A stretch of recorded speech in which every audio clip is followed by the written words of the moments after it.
বন্ধুরা সবাই মিলে আড্ডা দিচ্ছি এমন সময় পকেটে থাকা ফোনটা বাজতে শুরু করে দিল। এক বালতি রাগ নিয়ে ফোনটা তুলে সব রাগ বদলিয়ে মিষ্টি ভালোবাসাতে পরিণত হলো। কারণ ফোনটা আম্মু করেছে। ফোনটা তুলতে আম্মু বলল, নিলয়, কোথায় তুই? জি আম্মু, আমি তো বন্ধুদের সাথে বাইরে আড্ডা দিচ্ছি। তাড়াতাড়ি তুই তোর নানা বাড়ি আয়। কিন্তু কেন আম্মু? যেটা বলছিস সেটা কর। বলে ফোন কেটে দিলেন। কি বার করা, বন্ধুদের সাথে আড্ডা মাটি করে নানু বাড়ির উদ্দেশ্যে রওনা হলাম। কিন্তু মাথায় একটা জিনিস কিছুতেই ঢুকছে না। কাল রাতে আম্মু আর আব্বু মিলে নানুর বাসায় গেছে, জিজ্ঞাসা করাতেও কিছু বলে নাই। আর এখন হুট করে জরুরি তলব। এসব ভাবতে ভাবতে নানু বাসায় চলে আসলাম। বাসায় গিয়ে আম্মু বলে ডাকাতেই আম্মু রাফির রুম থেকে বেরিয়ে আসলেন। আম্মু, কি হয়েছে? তোমাকে দেখে এত চিন্তিত দেখাচ্ছে কেন? সেটা পরে বলিস, এখন আমার সাথে চল। কোথায় আম্মু? রাফির রুমে। ঠিক আছে চলো। রাফি আমার মামাতো ভাই, অনেক ভালো আর আমার থেকে 1 বছরের ছোট। কিন্তু রাফি কি করলো? ওর তো পরীক্ষা হচ্ছে। একরাশ চিন্তা নিয়ে রাফির রুমে যেতেই দেখলাম সবাই ওই রুমে বসে আছে, সাথে ডক্টর। আম্মু, রাফির কি হয়েছে? কাল রাত থেকেই ও কেমন যেন করছে। পরে যখন তোর মামা ডক্টরকে ফোন দিয়ে বাসায় আনে, তখন ডক্টর বলে রাফি নাকি এখন মানসিকভাবে অসুস্থ। কিন্তু সকাল থেকে ওর শরীরে এতটাই জ্বর হয়েছে যে ও বিছানা থেকে উঠতে পারছে না। তাহলে ওকে হসপিটালে নাও। সেটার দরকার নাই, কিছু সময় হলেই ঠিক হয়ে যাবে। তাহলে থাক, আমাকে ডাকার কি আছে? রাফি তো আমাদের কথা শোনেই না, তাই তো তোমাকে ডেকে আনা হয়েছে। কিন্তু মামি, ওকে কি বলতে হবে? ওই কথা, ওর পরীক্ষা চলছে, তুই ভুলে গেছিস? একদমই না। তাহলে? তাহলে কি ওর পরীক্ষা দেওয়া লাগবে না? সেটা রাফিকেই বল। ওকে অনেকবার বলছি কিন্তু শুনছে না। ঠিক আছে, আমি বলছি। রাফির কাছে গিয়ে, রাফি, ভাইয়া বলো। পরীক্ষা না দিলে হয় না? ভাইয়া তুমিও, একটা বছর আমার নষ্ট হয়ে যাবে। কিন্তু তুই তো অসুস্থ, পরীক্ষা দিবি কিভাবে? ভাইয়া আমি পরীক্ষা দিতে পারবো। চুপ, গাধা, এই অবস্থায় পরীক্ষা দিবে? ঠিক আছে, তোর 1 বছর নষ্ট হবে না। কিভাবে? আমি পরীক্ষা দিব। কথাটা বলার সাথে সাথে সবাই মনে ভয় ভূত দেখছে।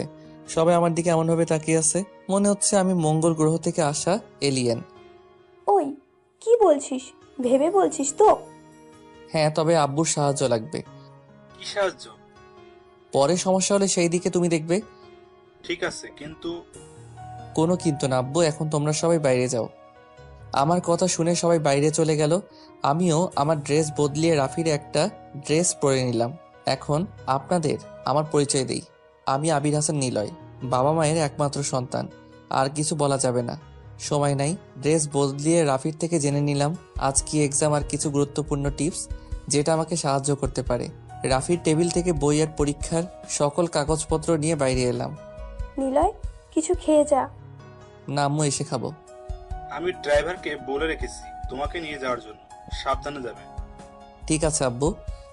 গাড়িতে উঠে রাফির কলেজের উদ্দেশ্যে রওনা দিলাম। যেতে যেতে রাফির থেকে শোনা গুরুত্বপূর্ণ প্রশ্নগুলো পড়তে লাগলাম। প্রায় 30 মিনিট পর রাফির কলেজে আসলাম। রাফির কলেজ বললে ভুল হবে, এখানে আমিও পড়াশোনা করতাম। সে যাই হোক, ক্লাসের দিকে যাওয়া যাক, না হলে ছোট ভাইয়েরা দেখে ফেললে সর্বনাশ। দ্রুত ক্লাসে চলে আসলাম। এসে প্রশ্নগুলো পড়তে লাগলাম। হঠাৎ কারো কথা কানে আসাতে ঘুরে দেখতেই আমি অবাক। একটা মেয়ে এত সুন্দর হয় কিভাবে? দেখতে অনেক বাচ্চা বাচ্চা লাগছে, সাথে চোখে একটা চশমা। সবকিছু জাস্ট ওয়াও। মনে মনে রাফিকে হাজার হাজার বার ধন্যবাদ দিচ্ছি। এই যে এতক্ষণ ধরে ডাকছি, শুনতে পাচ্ছেন না? হা করে কি দেখছেন? কিছু না, আপনি এই সিটে কি করেন? পরীক্ষা দেওয়ার জন্য বসে আছি। এখানে তো অন্য এক ছেলে পরীক্ষা দিচ্ছে, আপনি কেন? পরীক্ষা শেষ হওয়ার পরে বলি। না, আমার এখন বলুন। প্লিজ, এখন বিরক্ত করো না। 100 বার করব। এই মেয়ে, বলছি না পরীক্ষার পরে বলবো, এখন চুপচাপ বসে থাকো। কাঁদো কাঁদো মুখ নিয়ে হ্যাঁ সূচক উত্তর দিল। প্লিজ মন খারাপ করো না, আমি আসলে তোমাকে ধমক দিতে চাইনি। তোমার গণিত পরীক্ষার বিষয়ে সর্বোচ্চ পয়েন্ট কত? 85। আমি তোমাকে 95 পাইয়ে দিব যদি তুমি কাউকে কিছু না বলো। আমার কথা শুনে মেয়েটি আমার দিকে অবাক হয়ে তাকিয়ে রইল। আমি সেদিকে খেয়াল না করে প্রশ্নগুলো পড়ে স্যারের টেবিলে বইটা জমা দিয়ে দিলাম। কিছুক্ষণ পর স্যার এসে খাতা দিতে লাগলো। আমার কাছে আসতেই, নিলয় তুই? ভাই প্লিজ এখন কিছু বলো না, পরীক্ষা শেষ হলে সব বলবো। ঠিক আছে। খাতা নিয়ে লিখতে যাব, তখনই দেখি আমার পাশে বসা মেয়েটা আমার দিকে অবাক হয়ে তাকিয়ে আছে। হয়তো জানতে চাই কে আমি, আর কেনই বা স্যারকে ভাই বললাম। কিছু বলবে? না। তাহলে লেখো, আর কিছু না পারলে আমার থেকে শুনে নিবা, ঠিক আছে? হ্যাঁ। পরীক্ষার প্রায় 2 ঘন্টা হয়ে এসেছে, কিন্তু এর মাঝে মেয়েটি একবারও কিছু জিজ্ঞাসা বা শুনে নেই। হয়তো ভালো ছাত্রী। রাফির কিছু বন্ধু আমার দিকে অবাক হয়ে তাকিয়ে আছে, কারণ তারা সবাই আমাকে চেনে। লাস্ট প্রশ্নটা লিখতে যাব, কিন্তু হঠাৎ করে মেয়েটির দিকে চোখ পড়ল। লেখা বাদ দিয়ে মন খারাপ করে বসে আছে। আমি আবার কি করলাম? আমি তো কিছু করিনি, তাহলে পরীক্ষায় লেখা বাদ দিয়ে বসে থাকার কারণ কি? কিছু বলতে যাব, তার আগেই কলমের হেড কামড়াতে লাগলো। মেয়েটির এমন অবস্থা দেখে না হেসে পারলাম না। ইন্টার 2য় বর্ষের মেয়ে হয়েও বাচ্চাদের মতো করছে। এতটাই মায়াবী লাগছে, মন চাইছে পরীক্ষা রেখে দিয়ে মেয়েটির দিকে তাকিয়ে থাকি। মেয়েটির মায়াবী রূপ দেখে যখন আমি ভাবনার জগতে চলে গেছি, ঠিক তখন মেয়েটির কথা শুনে ভাবনার জগৎ থেকে বের হলাম। হাসছেন কেন? তেমন কিছুই না, মন চাইলো তাই হাসলাম। কত মার্ক কমপ্লিট করছো? 65। তাহলে বসে আছো কেন? লেখো তাড়াতাড়ি। আর মনে পড়ছে না। আপনি যদি ধমক না দিতেন তাহলে আরো করতে পারতাম। আল্লাহ গো, এই মেয়ে কি বলে? আমার জন্য নাকি সে লিখতে পারছে না। তারপর হুট করে মনে পড়ে গেল মেয়েটিকে বলেছিলাম 95 মার্ক পাইয়ে দিব। এত কিছু না ভেবে মেয়েটির খাতা নিয়ে নিলাম। আরে আপনি আমার খাতা নিচ্ছেন কেন? লিখে দিব তাই। জীবনেও না। আমি আপনাকে আমার খাতা দিব না, দিচ্ছি না। কি হচ্ছে এসব? চুপ করো। সরি স্যার, তুই যদি এখন খাতায় লিখতে না দাও তাহলে আবার ধমক দিব। আমার কথা শুনে মেয়েটি চুপ হয়ে গেল। আমার আর 10 মার্ক আছে, এটা তুমি কমপ্লিট করে দাও। আমি তোমাকে সব বলে দিচ্ছি কেমন ভাবে কি করতে হবে, ঠিক আছে? জি। আমি আর কথা না বাড়িয়ে লেখা শুরু করলাম। লিখতে লিখতে হাত ব্যথা হয়ে গেছে। আর আপনারা ভাবছেন আমি এত লিখছি কিভাবে? সেটার কারণ হলো, এর আগেও এই পরীক্ষা দিছি, সাথে আমি ইন্টার থেকে A+ পেয়েছি। যদিও আমি একটু ফাজিল, কিন্তু পড়াশোনা করি। পরীক্ষা প্রায় শেষ, ওয়ার্নিং বেলটাও পড়ে গেছে। হঠাৎ মেয়েটি আমাকে বলল, আর কত লিখবেন? সময় প্রায় শেষ আমার। খাতা আমাকে দিয়ে দিন। আমি আর কোনো কথা না বলে তাকে খাতা দিয়ে দিলাম, কারণ আমার 30 মার্ক করা শেষ। যেটা ওয়াদা দিছিলাম সেটা রেখেছি। হনুমান। কিছু বললে আমাকে? কই না তো। ও ঠিক আছে। পরীক্ষা শেষ, বাইরে এসে ইকবাল ভাইয়ের সাথে কথা বলছি, এমন সময় মেয়েটি আমার সামনে দিয়ে চলে যাচ্ছিল। আমি আর ইকবাল ভাইয়ের সাথে কথা না বলে মেয়েটির পিছু নিলাম। মেয়েটি যে একটু ডেকে কথা বলবো সেটাও হয়ে ওঠেনি, কারণ মেয়েটির নাম এখনো জানি না। এই মেয়ে দাঁড়াও। কাছে গিয়ে, এই যে মিস কানা, এতক্ষণ ধরে ডাকছি, কথা কানে যায় না? আমি আপনার কথা শুনবো কেন? আমি ডাকছি তাই। কে আপনি? তোমার হবু স্বামী। কি? আমার সাথে চলো। না, আপনার সাথে আমি কোথাও যাব না। বলছি না চলো। বললাম তো যাব না। আর একবার না বললে আবার দিব। থাপ্পড় খাওয়ার পরে মেয়েটি গালে হাত দিয়ে মাথা নিচু করে দাঁড়িয়ে আছে। সাথে কিছু ছেলে মেয়ে আমাদের দিকে তাকিয়ে হাসছে, যেটা দেখে আমার খুব বিরক্তি লাগছিল। তাই সবাইকে উদ্দেশ্য করে বললাম, যদি কারো থাপ্পড় খাওয়ার ইচ্ছা না থাকে তাহলে সবাই এখান থেকে চলে যা, না হলে সবাইকে পিটাবো। আমার কথা শুনে সবাই চলে যেতে লাগলো। মেয়েটির দিকে তাকাতেই মনের ভিতরে চিনচিন ব্যথা অনুভব করলাম, কারণ মেয়েটি কান্না করছে। তার থেকেও বড় কথা, মেয়েটির গাল লাল হয়ে গেছে, যা দেখতে খুব খারাপ লাগছিল। মেয়েটির চশমাটা খুলে চোখের জল মুছে দিয়ে বললাম, আমি আসলে মারতে চাইনি। তুমি যদি আমার কথাটি শুনতে তাহলে মারতাম না। এখন চলো। তারপর মেয়েটিকে নিয়ে গাড়িতে উঠালাম। আচ্ছা, তোমার নাম কি? জান্নাতুল মাওয়া, ডাকনাম জান্নাত। বাহ, সুন্দর নাম। তোমার বাসা কোথায়? কলেজের উত্তর পাশে যে একটা ফ্ল্যাট আছে সেটা আমাদের। তোমরা একাই থাকো? না, নিচতলায় ভাড়াটে থাকে। তোমার বাসায় কে কে আছে? আব্বু, আম্মু, ছোট বোন আর আমি। ওয়াও, আমার তাহলে একটা শালিকাও আছে, ভালোই হবে। রাগানোর জন্য বললাম। আমার দিকে একটু তাকিয়ে থেকে কিছু না বলেই মাথা নিচু করে নিল।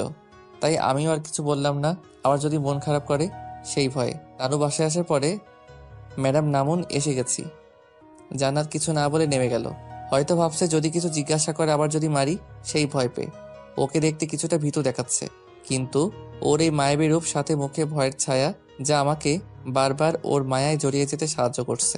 জানি না ওর মধ্যে কি প্রভু কি এমন লুকিয়ে দিছে, কিন্তু আমি খুঁজে পাচ্ছি না। জান্নাত আমার সামনে এসে দাঁড়াতেই বললাম, চলো আমার সাথে।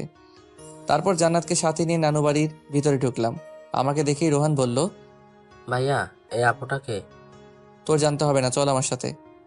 কোথায় ভাইয়া? রাফির রুমে। ভাইয়াকে তো হাসপাতালে নেওয়া হয়েছে।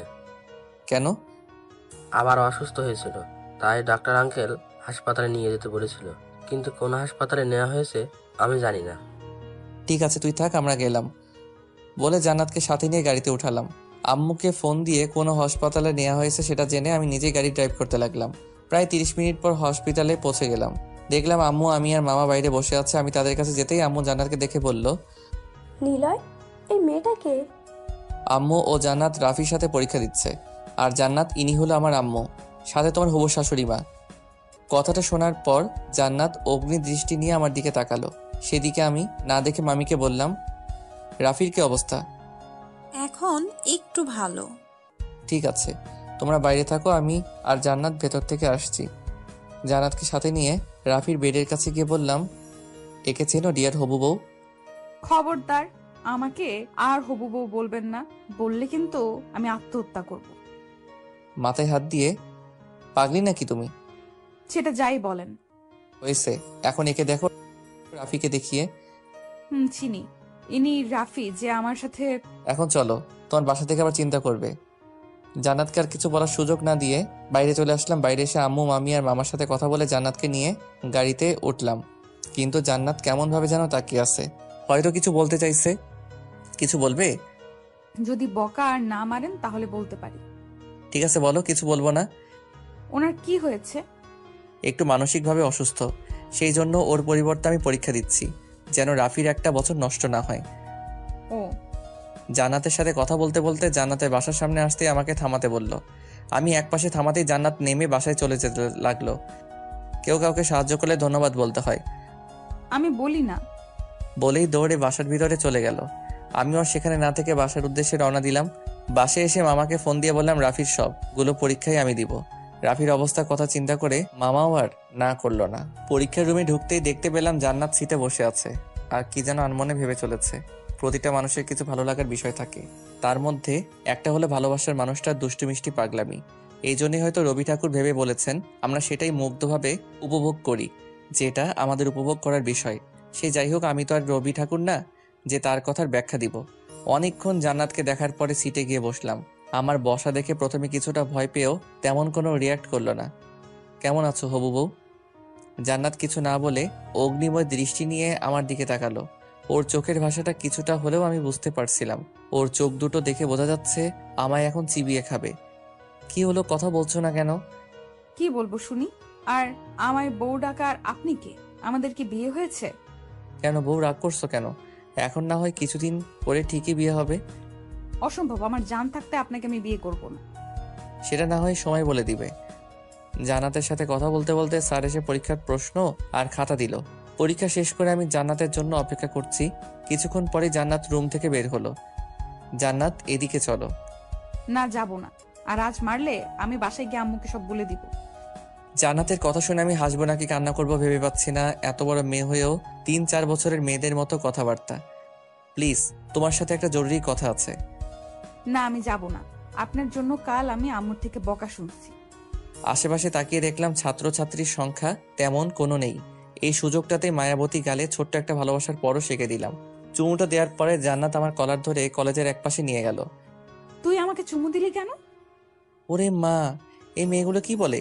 যে মেয়েকে কেউ ধমক দিলে চুপ হয়ে যায় সেই কিনা রেগে কথা বলছে, সেটাও আবার তুই করে। অবশ্যই এরকম ভাবে কথা বলাটাই স্বাভাবিক, কারণ অপরিচিত কেউ এভাবে চুমু দিলে রাগ করাটাই সাজে। কিন্তু হবু বউটাকে অনেক রূপবতী লাগছে। রাগ করলে জান্নাতকে রাগলে এতটা রূপবতী লাগে না। দেখলে হয়তো জীবনের অনেক বড় একটা জিনিসের অপূর্ণতা রয়ে যেত। জান্নাতকে দেখে মনটা চাইছে জড়িয়ে ধরে একটু আদর করি। কি হলো, হাবলার মতো দাঁড়িয়ে আছিস কেন? তাছাড়া কি করব? ওই হারামি বাদর, কালো বিড়াল, হনুমান, তুই আমাকে চুমু দিলি কেন সেটা বল। তুমি কি এগুলো আমাকে বলছো? তুই ছাড়া এখানে কেই বা আছে? ছি, এভাবে কি কেউ হবু বরকে বকা দেয়? কে হবু বর? কেন আমি? আর একবার যদি বাজে কথা বলিস তাহলে গলা চেপে ধরে তোকে মেরেই ফেলবো।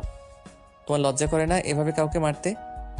শালা লুচু, তোর লজ্জা লাগে না আমাকে চুমু খাস? আমি তো আমার তোর পায়ে পড়ি প্লিজ, আর বউ বলিস না। ঠিক আছে, আজ আর বলবো না। তারপর আর কোনো কথা না বলে জান্নাত চলে গেল। আমিও বাসায় চলে আসলাম। বাসায় এসে দেখি আম্মু বসে আছে। আমাকে দেখে, একটা সত্যি কথা বলবি? আমি কি মিথ্যা কথা বলছি কোনো? ডাহা মিথ্যা কথা, কারণ আমি সত্য বলা থেকে মিথ্যা কথা বেশি বলি। হ্যাঁ, আইছে আমার সত্যবাদী ছেলে। এখন তুই আমাকে সত্যি করে বল, ওই মেয়েটাকে কোন মেয়ে আম্মু? গতকাল যে হসপিটালে নিয়ে এসেছিলি। আসলে আম্মু বল, তুই ওকে? আমি ওকে ভালোবাসি আর বিয়ে করতে চাই। আলহামদুলিল্লাহ, ছেলের আমার পছন্দ আছে। তা কিভাবে কি হলো আমাকে প্রথম থেকে বল। তারপর আম্মুকে প্রথম থেকে শুরু করে সব বললাম। আর আম্মুকে এটাও বললাম যে আমি জান্নাতকে খুব তাড়াতাড়ি বিয়ে করব। কিন্তু জান্নাত যেন এই বিষয়ে না জানতে পারে। পরের দিন পরীক্ষার হলে বসে আছি আর বোরিং হচ্ছি, কারণ জান্নাত এখনো আসেনি। তাই চোখ বন্ধ করে নিচের দিকে তাকিয়ে আছি, কিন্তু হঠাৎ পাশে কাউকে অনুভব করলাম। তাকিয়ে দেখলাম জান্নাত বসে আছে। কিন্তু আজ একটু মন খারাপ লাগছে, যে কেউ আজ জান্নাতকে দেখে বলে দিবে আজ ওর মন খারাপ। জান্নাত, তোমার কি মন খারাপ? কি হলো বলো? আজ জেরি অ্যাক্সিডেন্ট করেছে। জেরিকে? আমাদের বাসার বিড়াল। হ্যাঁ, বিড়াল। কেউ বিড়ালের জন্য নাকি মন খারাপ করে, সেটাও আবার পরীক্ষার হলে। জান্নাত যেভাবে মন খারাপ করে আছে, ওকে দেখে মনে হবে ওর কোনো আত্মীয় ইন্তিকাল করেছে, কিন্তু পাগলিটা এমনভাবে কথা বলছে যেন ওর বেস্ট ফ্রেন্ড। কি হলো, হাসতেছেন কেন? না, তেমন কিছু না, এমনি। ও জি। সেদিনের মতো পরীক্ষা শেষ করে বাইরে বের হলাম। কিছুক্ষণ পর জান্নাত বের হলো। ওকে ডাকাতেই মনমরা হয়ে কাছে আসলো। জান্নাত, একটা কথা বলি। বলেন। আমি তোমাকে ভালোবাসি আর তোমাকে বিয়ে করতে চাই। আমি আপনাকে ভালোবাসি না, আর আপনাকে তো আমি জীবনেও বিয়ে করব না। ঢ্যাঙা সার কোথাকার। কি বলে তুমি? আবার বলো। গাধা হনুমান। বলেই হোসাইন বোল্টের মতো দৌড়ে চলে গেল। আমারও ভালো লাগে জান্নাতের এমন পাগলামি। এরই মাঝে 7টা পরীক্ষা শেষ, আর মাত্র 2টা আছে। না জানি পাগলিটা আমার ভালোবাসা বুঝবে কিনা। আর ইদানিং আমিও কেন জানি না জান্নাতের প্রতি অনেকটা দুর্বল হয়ে পড়েছি। ওকে না দেখলে মনে হয় পৃথিবীটা ধমকে গেছে। মনে হয় বন্দুকের বুলেটগুলো আমার হৃৎপিণ্ডকে ছিন্ন ভিন্ন করে দিবে। রাতে খাবার টেবিলে বসে আছি, এমন সময় আব্বু বলল, নিলয়, তোমার আম্মু যা বলেছে সেগুলো কি সত্যি? কি বলছে আব্বু তোমাকে? তোমার বিয়ের কথা। জি আব্বু, কিন্তু তোমার কাছে একটা অনুরোধ আছে, প্লিজ বলো, রাখবে? বলো। আমি যে জান্নাতকে বিয়ে করছি এটা ওকে বলবে না, সেটার জন্য তুমি যা ইচ্ছা করো। কিন্তু নিলয়। আব্বু, আমি কোনো কিন্তু শুনতে চাই না। আর আম্মু, তুমি তো কিছু বলো। ঠিক আছে, আমি আর তোর আব্বু মিলে জান্নাতের বাবা মায়ের সাথে কথা বলবো। এখন তুই জান্নাতের বাসার ঠিকানা বল। তারপর জান্নাতের বাসার ঠিকানা দিয়ে এসে পড়াশোনা করে ঘুমিয়ে গেলাম।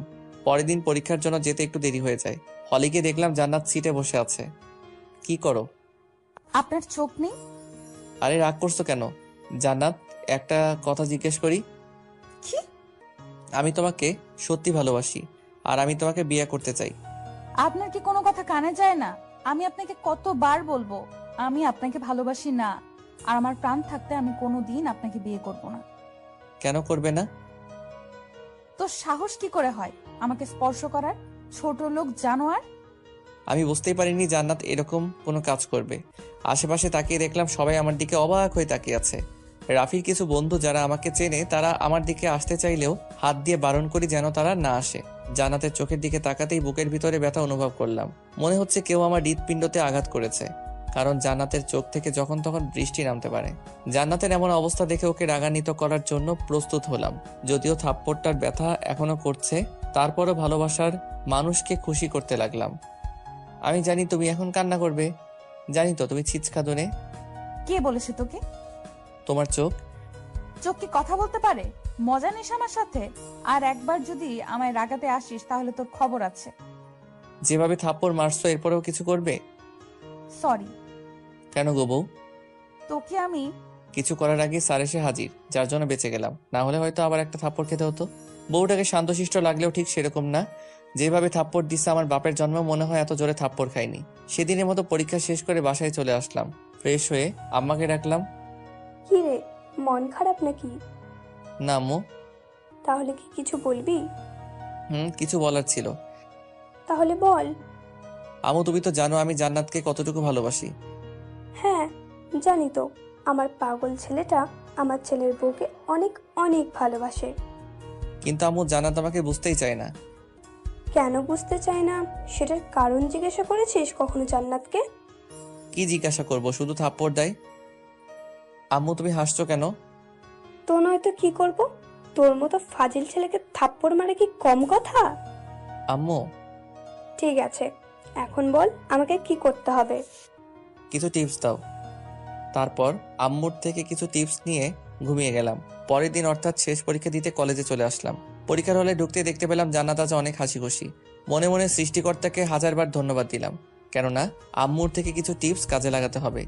জান্নাতের কাছে যেতেই আমাকে অবাক করে দিয়ে জান্নাত বলল, আপনার সাথে আমার কিছু কথা আছে। বলো। না এখন না, পরীক্ষা শেষ হলে বলবো। জান্নাতকে এত হাসি খুশি দেখে আমারও কেন জানি না অনেক ভালো লাগছিল। তাই জান্নাতকে বললাম ঠিক আছে। পরীক্ষা শেষ করে বাইরে দাঁড়িয়ে আছি, এমন সময় জান্নাত এসে আমার সামনে দাঁড়ালো। বলো কি বলবে? অনেকটা আগ্রহ প্রকাশ করে কথাটি জিজ্ঞেস করলাম। আমার বিয়ে ঠিক হয়ে গেছে। কি তুমি আমাকে মিথ্যা বলছো, তাই না? আপনাকে মিথ্যা বলে আমার কি লাভ? বরং আমার তো আরো ভালো লাগছে। আপনি আমার পিছু নেওয়া বাদ দিবেন, আমাকে আর জ্বালাতে পারবেন না, আমার সাথে আর কথা বলবেন না। এক কথায় আমি এখন অনেক খুশি। জান্নাতের কথাগুলো কেমন যেন বুকের বাঁ পাশে এসে খুব জোরে জোরে আঘাত করছিল। তাই ওকে কথা থামতে বলে আমি বাসায় চলে আসলাম। জান্নাতের কথা শুনে যতটা খারাপ লাগছিল তার থেকেও দ্বিগুণ রাগ হচ্ছিল আব্বু আম্মুর প্রতি। বাসায় এসে ইচ্ছে মতো সবকিছু ভাঙতে শুরু করে দিলাম। এটা অবশ্য নতুন না, এর আগেও অনেকবার ভেঙেছি। আজ একটু বেশি রাগ হচ্ছিল, কারণ তারা আমার সব কথা রাখে, কিন্তু আজ কেন তারা আমার একটা চাওয়া পূরণ করতে পারলো না। এসব ভাবতে ভাবতে যখনই দেয়ালে থাকা আমার একটা ছবিতে বাড়ি দিছি, অমনি ছবিতে থাকা কাচ এসে হাত কেটে দিল, যার জন্য আর কিছু ভাঙতে পারা বয়ে উঠল না। নিজেকে অনেক দুর্বল লাগছিল। কাটা হাত নিয়ে কখন ঘুমিয়ে গেছি নিজেও জানি না। যখন ঘুম ভাঙলো দেখলাম আব্বু আম্মু আমার পাশে বসে আছে আর হাতে ব্যান্ডেজ করা। যখনই উঠতে যাব তখন আব্বু বলল, কি হয়েছে তোমার? এমন পাগলামো করছো কেন? কি হলো বল, কেন করছিস এমন? আব্বু আমি তোমাদের কাছে কি চেয়েছিলাম? কি চেয়েছো? আর তুমি চেয়েছো আমরা দেইনি, এমন কি জিনিস আছে? জান্নাত। জান্নাতে কি হয়েছে? জান্নাতের বিয়ে ঠিক হয়ে গেছে। কি? তার মানে তুই জান্নাতের বিয়ের কথা শুনে এসব ভাঙচুর শুরু করেছিস? হ্যাঁ, তাছাড়া কি করব? নীলয়ের মা, আমি শিওর তোমার ছেলে পাগল হয়ে গেছে। মানে কি বলতে চাইছো তুমি? ঠিকই তো বলছে, তুই একটা পাগল। আম্মু চুপ। তুই জানিস জান্নাতের কার সাথে বিয়ে ঠিক হয়েছে? না। আরে গাধা, তোর সাথেই জান্নাতের বিয়ে ঠিক হয়েছে, সেটাও সামনের মাসের 3 তারিখে। কিন্তু জান্নাত যে বলল। তুমি নিজেই তো বারণ করছিলা যেন আমরা কেউ জান্নাতকে না জানাই। আব্বু আম্মুর কথা শুনে মন চাইছে এখনই লুঙ্গি পরে ড্যান্স শুরু করি, কিন্তু আব্বু আম্মু পাশে থেকে কিছু করতে পারলাম না। আব্বু আম্মুকে জড়িয়ে ধরে হাজারবার চুমু খেলাম, সাথে কিছু পাম মারলাম। আম্মু আমাকে খাইয়ে দিয়ে চলে গেল। আমিও ভাবতে লাগলাম বিয়ের পর জান্নাতকে কিভাবে জ্বালাতন করা যায়। আমাকে কষ্ট দেয়া তুমি হারে হারে টের পাইবা শোনাবো। দেখতে দেখতে আমাদের বিয়ের দিনটাও কাছে চলে এলো। কাল আমাদের বিয়ে, সাথে জান্নাতকে জ্বালাতন করার প্রথম দিন শুরু হবে। আমাকে কি বলেছিলে আমাকে এই জীবনেও বিয়ে করবে না? এবার বুঝবা শোনা আমি কি করতে পারি। রুমের ভিতরে আনমনে এসব ভেবে চলেছি। পুরো বাসা হইচইতে মেতে আছে। রাফিও এখন অনেক সুস্থ আর সবার আনন্দ করাটাও স্বাভাবিক। দেশের নামকরা বিজনেসম্যান, এয়ার কোম্পানির এমডি স্যারের ছেলের বিয়ে বলে কথা। রাফি এসে ডাকাতে ওর সাথে ছাদে গেলাম, দেখলাম সব হারামি বন্ধুরা বসে আছে। কিরে শালা, ভাবিকে তো পেয়েই গেলি। কেন, আমার কি পাওয়ার কথা ছিল না? তুই চাওয়ার পরও পাবি না এমন জিনিস আমার মনে হয় পৃথিবীতে তৈরি হয়নি। তারপর ওদের সাথে অনেকক্ষণ আড্ডা দেওয়ার পরে রুমে এসে ঘুমিয়ে গেলাম। পরের দিন আম্মুর ডাকে ঘুম ভেঙে গেল। ঘুম থেকে উঠে ফ্রেশ হয়ে নিচে গেলাম। আরে নিলয় বাবু যে, কি খবর? আমার তো বিন্দাস, তোর কি খবর? এই তো চলছে। দেশে আসলি কবে? রাতের ফ্লাইটে। তা তোর বউয়ের নাম কি রে? জান্নাতুল মামা। খুব সুন্দর নাম। নীলার সাথে কথা বলে রুমে চলে আসলাম। আর হ্যাঁ, আপনাদের তো বলাই হয়নি নীলাকে। নীলা হলো আমার আম্মুর বোনের বড় মেয়ে, মানে আমার খালাতো বোন। নীলা আর ওর পরিবার কানাডা থাকে। ওর ছোট বোনের নাম রোজি। থাক আর জানতে হবে না। গোসল করার পর সবাই মিলে আমাকে সাহায্য করছে, কোনটা পরবো কোনটা পরবো না। সবাই মিলে আমাকে রেডি করার পরে রোজি বলল, ভাইয়া তোমাকে কিন্তু হেব্বি লাগছে। তাই নাকি? তোর ভাবিকে আমাকে দেখে ক্রাশ খাইবো? কি বলিস? আমার এত সুন্দর হ্যান্ডসাম ভাইকে দেখে ক্রাশ খাবে না? সেটা কি হয়? থাক আর পাম দিতে হবে না। না সত্যি ভাইয়া, তোমাকে একদম নায়কের মতো লাগছে। মন চাইছে একটা সেলফি তুলি। সব নিয়মকানুন মেনে কনের অর্থাৎ আমার শ্বশুরবাড়ির উদ্দেশ্যে রওনা দিলাম। যথাসময় জান্নাতের বাসায় এসে পৌঁছালাম। আমাদের গাড়ি আসা দেখে বাচ্চা ছেলে মেয়েরা হইচই করতে লাগলো। তারপর কিছু মানুষ আমাদের গাড়ি থেকে নামিয়ে বাসার ভিতরে নিয়ে গেল। কেন জানি না আমার মনটা অনেক ক্লান্ত হয়ে গেল।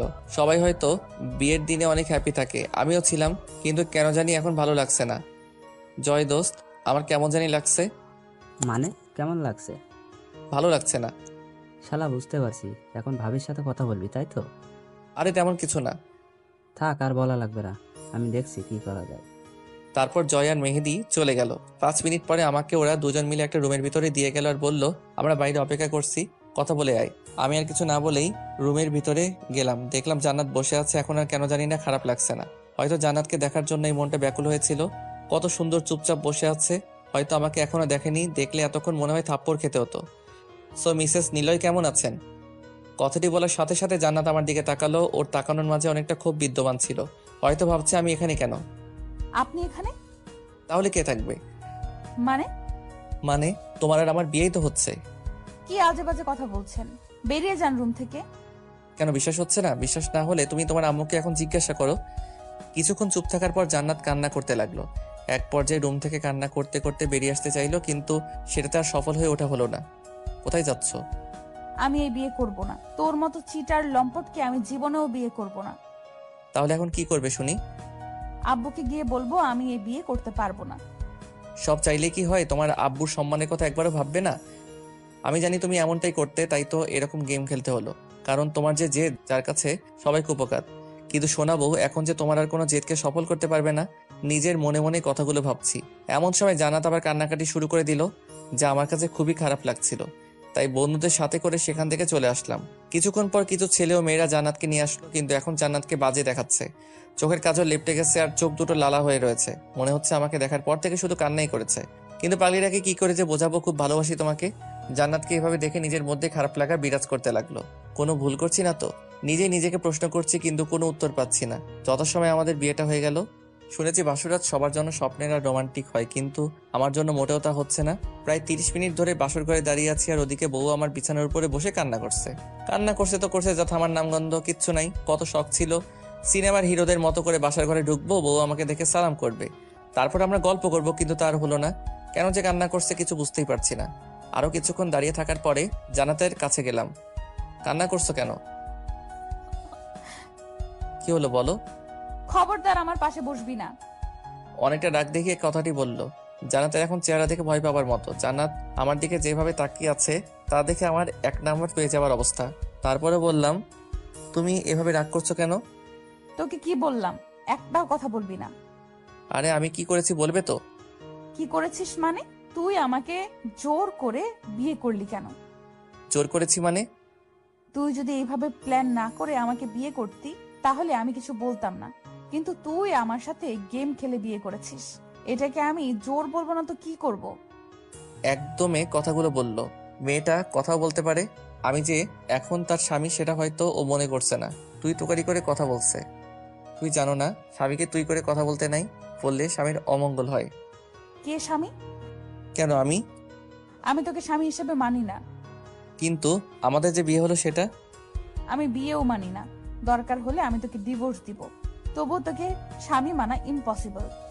ঠিক আছে, তোমার আমাকে স্বামী মানতে হবে না। এখন ঘুমিয়ে পড়ো, অনেক রাত হয়েছে। তাহলে তুই বাসাতে কি করিস? জান্নাতের কথা শুনে আমি তো অবাক, কারণ আমি বিছানা ছাড়া কোথায় থাকবো। তারপরে জিজ্ঞাসা করলাম, কেন বিছানায় না থেকে কোথায় থাকবো? বিছানায় থাকবি মানে? তোর সাথে আমি এক বিছানায় ঘুমাতে পারবো না। এবার অনেকটা রাগ হয়ে গেল, কারণ আমি বিছানা ছাড়া ঘুমাতে পারি না। মনটা চাইছে ধরে ইচ্ছা মতো থাপড়ায়ে মুখের দাঁত ফেলে দেই, কিন্তু বউ বলে কিছু করতে পারলাম না। পরে যদি আবার কেউ জিজ্ঞাসা করে আমার বউয়ের এই অবস্থা কেমন করে হলো, তাহলে আমি নিজেই অপমানিত হতে হবে। নিজেকে কিছুটা স্বাভাবিক করে জান্নাতের মুখটা আমার দিকে ঘুরিয়ে বললাম, জান্নাত আমি বিছানা ছাড়া ঘুমাতে পারি না। জান্নাতের থেকে থাপ্পড় খেয়ে গালে হাত দিয়ে ওর দিকে করুণ দৃষ্টিতে তাকিয়ে আছি। থাপ্পড় দেওয়ার পরে জান্নাত আবার বলতে শুরু করলো, বিয়ে হয়েছে বলে আমার কাছে স্বামীর অধিকার খাটাতে আসবি না, না হলে ভালো হবে না। জান্নাতকে আর কিছু বললাম না, কারণ মেয়েটা যে ধানি লঙ্কা, কিছু না বলে শুধু থাপ্পড় খেতে হয়। অধিকার খাটাতে গেলে না জানি আমাকে কি করবে, সৃষ্টিকর্তা ভালো জানেন। বন্ধুরা কত করে বলেছিল বিড়ালটা যেন সাবধানে মারি, এখন ওদের কেমন করে যে মুখ দেখাবো। আমায় ক্ষমা করে দিস রে। কি হলো, দাঁড়িয়ে রইলি কেন? সেটা তোমার ভাবতে হবে না। চুপচাপ সোফার উপর ঘুমা। হনুমান, কালো বিড়াল, লুচু, সাদা বদমাস। আল্লাহ গো, আমার তুইলা লও। ওই চুপ, যা ঘুমা তাড়াতাড়ি। আর কিছু বললাম না। ইয়ে মানে বলার সাহস নাই। যদি আমার মতো নাদান পলের আবার মারে। আম্মা গো, আমি কাকে বিয়ে করলাম? কথায় কথায় শুধু মারে। এক বালতি দুঃখ নিয়ে ঘুমিয়ে পড়লাম। সকালে অবশ্য আমাকে কেউ ডাকে ঘুম থেকে ওঠাতে লাগে না, আমি নিজে নিজে ঘুম থেকে উঠি। ঘুম থেকে উঠে দেখলাম জান্নাত এখনো শুয়ে আছে, দেখতে একদম বাচ্চাদের মতো লাগবে। জান্নাতকে দেখে কেউ মনেই করবে না গত রাতে কি কি করতে পারে। ওকে এখন অনেক নিষ্পাপ লাগছিল। ঘুম থেকে ওঠার জন্য ডাক দিব ভাবছি, কিন্তু গত রাতে থাপ্পড় আর বকার জন্য ডাকার সাহসিকতা খুঁজে পাচ্ছি না। যদি আবার মারে, তার থেকে বরং এই নিষ্পাপ মুখখানা উপভোগ করি। জান্নাতকে দেখতে দেখতে খেয়ালই করিনি জান্নাত ঘুম থেকে উঠে পড়েছে। ওই হনুমান, কখন থেকে ডাকছি, কানে যায় না? হ্যাঁ, কিছু বললে? তুই আমার রুমে কি করিস? তোমার রুম মানে? কাল যে আমাদের বিয়ে হলে এত তাড়াতাড়ি ভুলে গেলে? জান্নাত আর কিছু না বলে ফ্রেশ হওয়ার জন্য বাথরুমে চলে গেল। কিছুক্ষণ পর ফ্রেশ হয়ে রুমের ভিতরে এলো। নীল রঙের শাড়িতে জান্নাতকে অপরূপ লাগছিল, তার সাথে খোলা চুল। চুলগুলো এখনো ভেজাই রয়েছে, যা দেখতে জান্নাতকে নীল পরীদের মতো লাগছে।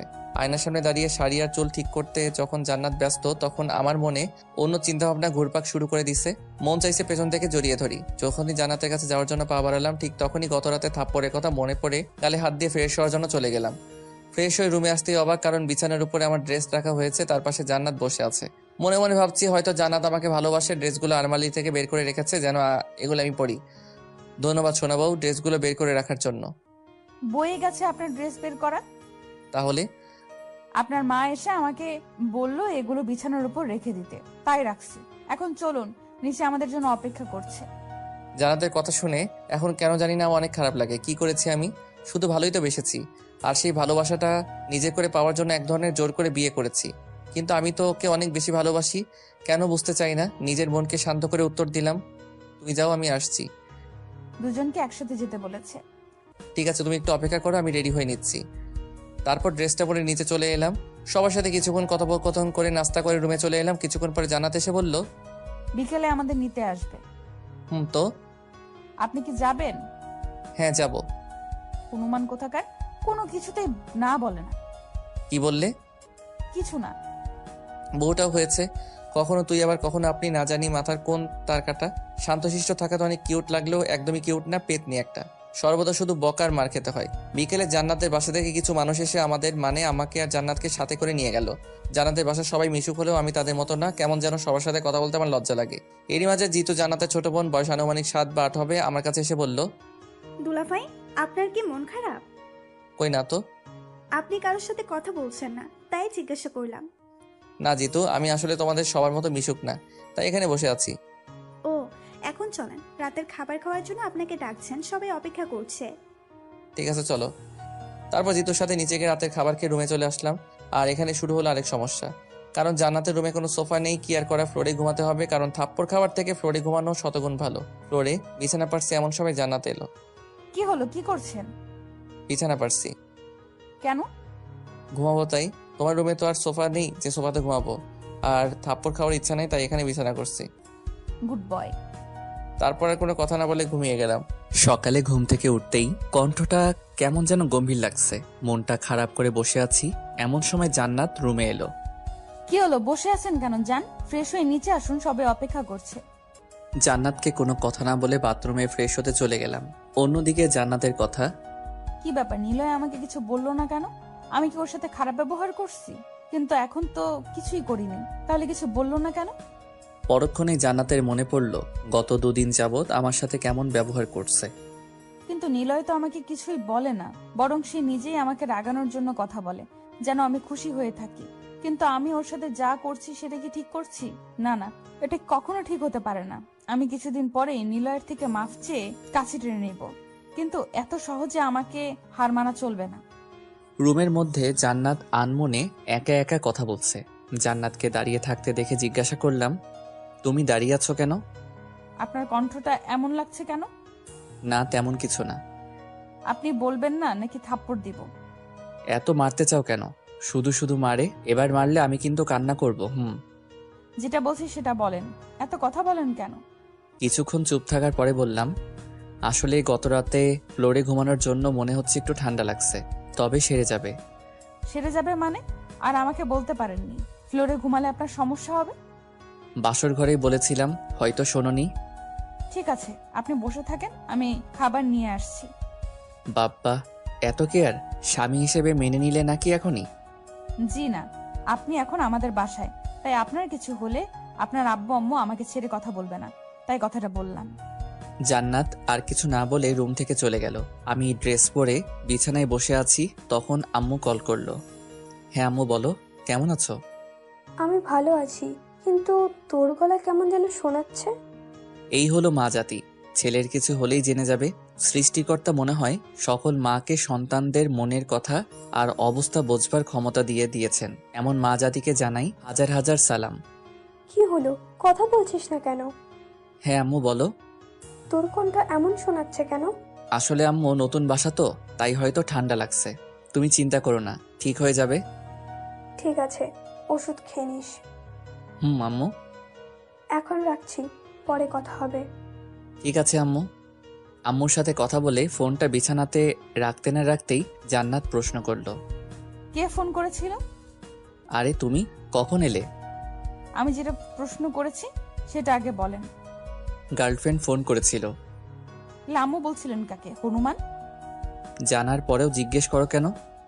হইছে, আর বলতে হবে না। এখন খাবারটা খেয়ে ওষুধটা খেয়ে নিন। আর হ্যাঁ, বিকেলে আমরা ঘুরতে বেরোবো। ঠিক আছে। তারপর খাবার খাওয়ার পরে ওষুধটা খেয়ে নিলাম। ভালো না লাগার জন্য আবার ঘুমিয়ে গেলাম। ঘুম থেকে উঠে ফ্রেশ হয়ে ঘুরতে বের হলাম। আমি জান্নাত আর আমার একমাত্র শালিকা জিতু। জান্নাতের থেকে জিতু হাজার গুণে ভালো। শালার বউটা কথায় কথায় ঝাড়ি আর বকা দেয়, আর শালিকা কত সুন্দর করে কথা বলে। যদি জান্নাতের জায়গায় জিতু থাকতো কত ভালোই না লাগতো। মনে মনে বকা দিচ্ছেন? মানে কাকে বকা দিব? তাহলে চুপচাপ আছেন কেন? কোথায় চুপচাপ আছে? দুলাভাই তো আমার সাথে কথা বলছে, বরং তুমি নিজেই তো আমাদের সাথে কথা বলছো না। জিতু, তুই থাপ্পড় চিনস? জিতু তো ঠিকই বলছে, আর এসব বাদ দাও। তারপর আরো কিছুক্ষণ ঘোরাঘুরির পরে বাসায় মানে শ্বশুর বাসায় চলে এলাম। রাতের খাওয়া দাওয়া শেষ করে ঘুমানোর জন্য ফ্লোরে বিছানায় পারছি। এমন সময় জান্নাত রুমে এলো। কি করছেন? এই তো বিছানা পারছি। আমার তো বিছানায় ঘুমানোর কপাল নেই। ঢং দেখলে আর বাঁচি না। বিছানা পারতে হবে না, আপনি এখন থেকে বিছানাতেই ঘুমাবেন। আর তুমি কোথায় ঘুমাবে? আপনার সাথেই। জান্নাতের কথা শুনে মনে হচ্ছে আমি কিছুক্ষণের জন্য মঙ্গল গ্রহে চলে এসেছি। মনটা চাইতেছে এমনি লুঙ্গি ড্যান্স দেই। এত খুশি হওয়ার প্রয়োজন নেই, মাঝখানে কোলবালিশ থাকবে। আর ভুলেও যদি আমার কাছে আসেন তাহলে আপনার খবর আছে, মনে থাকে যেন। আরে কি যে বলো, আমি কি তোমাকে বিরক্তি করতে পারি? দেখো তুমি নিজেই আমাকে ডিস্টার্ব করবে। হয়েছে, আর কথা না বলে ঘুমান। জান্নাতের সাথে আর কোনো কথা না বলে ঘুমিয়ে পড়লাম। সকালে যখন ঘুম ভাঙলো অনুভব করলাম আমার বুকের উপর কিছু একটা আছে। চোখ খুলতেই আমার চোখ কপালে ওঠার মতো অবস্থা। জান্নাতের মাথা সেটাও আবার আমার বুকের উপর, এ যেন রবার্ট ব্রুসের মতো। আনন্দ লাগছে, মনে হচ্ছে আমি অনেক বড় কিছু জয় করে নিয়েছি। যখন আমি জান্নাতকে দেখতে ব্যস্ত ঠিক তখনই বারবার জান্নাতের কিছু চুল এসে তার মুখে আশ্রে পড়ছে, যা আমার কাছে অনেক বিরক্তিকর লাগছিল। তাই চুলগুলো সরিয়ে জান্নাতকে দেখতে লাগলাম। এভাবে কিছুক্ষণ থাকার পর জান্নাতের ঘুম ভেঙে যায়। বিষয়টা লক্ষ্য করে বললাম, গুড মর্নিং সোনা বউ। Good morning. জান্নাতের এখনো হয়তো পুরোপুরি ঘুম ভাঙেনি। ঘুম ভাঙলে হয়তো আমার 14 গোষ্ঠী উদ্ধার করে ফেলতো। কথাগুলো মনে মনে ভাবছি, অমনি শুরু হলো, আপনার বুকের উপর আমার মাথা কেন? সেটা তো তুমি ভালো জানো, আমি তো আমার লিমিটের মধ্যেই আছি। বুঝতে পারছি, আপনি ইচ্ছা করেই আমার মাথাকে আপনার বুকের উপরে রেখেছেন। দেখো জান্নাত, তুমি যেটা ভাবছো সেটা কিন্তু না। কি ভাবছি আমি? হ্যাঁ, যা বোঝার তা আমি বুঝে গেছি। চুপ, একদম চুপ। অনেক হয়েছে আর না। কি ভাবো নিজেকে? তোমাকে আমি ভালোবাসি, সেটা আর কিভাবে বোঝাবো? হ্যাঁ মানছি আমি তোমাকে বাধ্য করছি আমাকে বিয়ে করতে, কিন্তু আমি তো কোনো অন্যায় করিনি। ঠিক আছে, আজকের পর থেকে তোমাকে আর কোনো প্রকার ডিস্টার্ব করব না, তোমাকে কিছু জিজ্ঞাসা করব না। হ্যাপি? কথাগুলো অনেক কষ্ট করে বললাম, কিন্তু আমারই বা কি বা করার আছে? কিছু না জেনে খারাপ বলার কোনো মানে আছে? জান্নাতের দিকে লক্ষ্য করলাম, দেখলাম মেয়েটা কান্না করছে। ওর চোখের জল কেন জানি না আমার খারাপ লাগার মধ্যে একটা। আর কিছু না বলে বিছানা থেকে উঠতে যাব তখন আমি আসলে অমন ভাবে কিছু বলতে চাইনি। কান্না করতে করতে কথাটি বলল। আমি আর কোনো উত্তর না দিয়ে বাথরুমে চলে গেলাম। ফ্রেশ হয়ে এসে দেখি জান্নাত এখনো কান্না করছে। ফ্রেশ হয়ে নাও। আমার কথাটা শুনে কান্না থামিয়ে বাথরুমে চলে গেল। আজ সারাদিন জান্নাতের সাথে একবারও কথা হয়নি। বলতে গেলে আমি ইচ্ছা করে কথা বলিনি। আর কি বা কথা বলবো? প্রতিটা কথাতেই অপমান ছাড়া আর কি বা পাই। জান্নাত কেন যে বুঝতে চায় না আমি ওকে কতটুকু ভালোবাসি। মন খারাপ, তাই জয়কে ফোন দিয়ে বললাম, দোস্ত মন খারাপ? কিন্তু কপাল খারাপ হলে আর যা হয়, যা জীবনে খাইনি সেটা খাইতে বলে, মানে সিগারেট, মদ, নেশা জাতীয় কুখাদ্য। রাতে খাবার টেবিলে বসে আছি, এমন সময় শ্বশুর আব্বা বলল, তা বাবা নিলয়, তোমাকে দেখে মনে হচ্ছে তোমার কিছু একটা হয়েছে। কথাটা শুনে হতভম্ব হয়ে গেলাম, কারণ সকাল থেকে মনটা খারাপ। জান্নাতের দিকে তাকিয়েও কিছুটা অবাক হলাম। আমাকে যে এ ধরনের প্রশ্ন করা হয়েছে, আর অন্যদিকে সে কিছু বলা রেখে খেয়ে যাচ্ছে। মন চাইছে না খাইয়ে মেরে ফেলি। নিলয়, কিছু হলে আমাদের বলতে পারো। জি মানে? আব্বু, ওনার আজ পেট খারাপ, তাই খেতে পারবে না, তাই হয়তো এরকম করছে। আল্লাহ গো, এই মেয়ে কি বলে এসব? এখন মনে হচ্ছে খাওয়াটাও হবে না। তুই আগে বাসায় চল, তারপরে তোকে দেখাচ্ছি। আরে তাই বললে হয় নাকি, কিছু তো একটা খাও। জি আমি খাচ্ছি, প্রচুর ক্ষুধা লাগছে। দুপুরেও সেরকম কিছু খাইনি, তাই কিছু বলার আগে খেয়ে নেয়াই ভালো, অন্তত পক্ষে ক্ষুধা তো কমবে। না থাক, আপনার খেতে হবে না, পরে আবার যদি পেট খারাপ হয়। ঠিক আছে। কিছু না বলে রুমে চলে আসলাম, যদি আবার অপমান করে।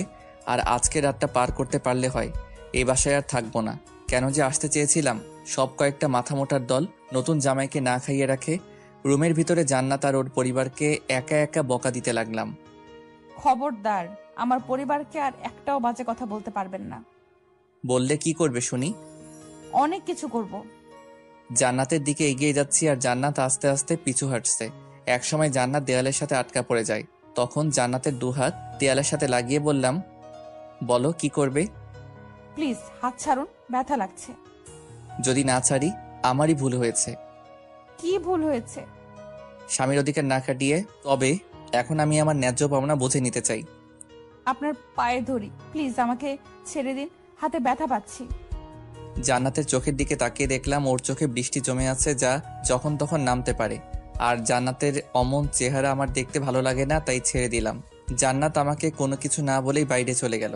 কিছুক্ষণ পর রুমে আসলো, তবে এবার জান্নাতের ব্যবহার দেখে অনেক বেশি মুগ্ধ হলাম। কারণটা হলো আমার জন্য খাবার নিয়ে এসেছে। খাবারটা খেয়ে নিন। জি না। কেন, আবার কি হলো? দেখুন, আমি কিন্তু এবার কিছু বলিনি যে সকালের মতো বকা দিবেন। তারপরেও আমি খাবো না। তবে তবে কি? তুমি নিজের হাতে খাইয়ে দিলে খাইতে পারি। ঢং দেখলে বাঁচি না। আপনি কি বাচ্চা যে খাইয়ে দিতে হবে? ঠিক আছে, আমি তাহলে খাবোই না। আরে খাইয়ে দিচ্ছি তো। তাহলে বসে আছো কেন? তারপর জান্নাত আমাকে খাইয়ে দিতে লাগলো। জীবনের আরেকটা চমৎকার জিনিস উপভোগ করলাম, সেটা হলো বউয়ের হাতে খাবার খাওয়া। স্ত্রীর হাতে খাবার খেতে মজাই অন্যরকম। এই যেন আলাদা এক সুখ। এই নিয়ে আর কিছু বলতে পারবো না। যদি একান্ত জানার ইচ্ছা থাকে তাহলে বিয়ে নেন। খাবার খাওয়া শেষ করে ঘুমিয়ে গেলাম। পরের দিন বিকেলে আমাকে আর জান্নাতকে বাসায় নিয়ে গেল। এতক্ষণে হাঁপ ছেড়ে বাঁচলাম, না জানি আবার কি বলে সবার সামনে অপমান করত। বাসায় এসে জান্নাত আব্বু আম্মুকে সালাম করলো। আম্মু আব্বু, আপনাদের কিছু বলার ছিল। হ্যাঁ মা, বলো। আসলে আম্মু, নিলয় মানে আপনাদের ছেলে আমাকে ভালোই বাসে না। ওই কি বলে এগুলো? তুমি চুপ করো বৌমা, তুমি বলো। গত 2 দিন এনে আমাকে একবারও নিজের ইচ্ছায় কোনো জায়গায় ঘুরতে নিয়ে যায়নি। ঠিক আছে মা, এখন আমি ওকে বলে দিব যেন তোমাকে নিয়ে ঘুরতে যায়। আরো কিছু কথা বলে রুমে চলে এলাম। এভাবে দেখতে দেখতে 2টা মাস কেটে গেল, কিন্তু এর মাঝে আমার আর জান্নাতের মাঝে কোনো কিছুই হয়ে ওঠেনি।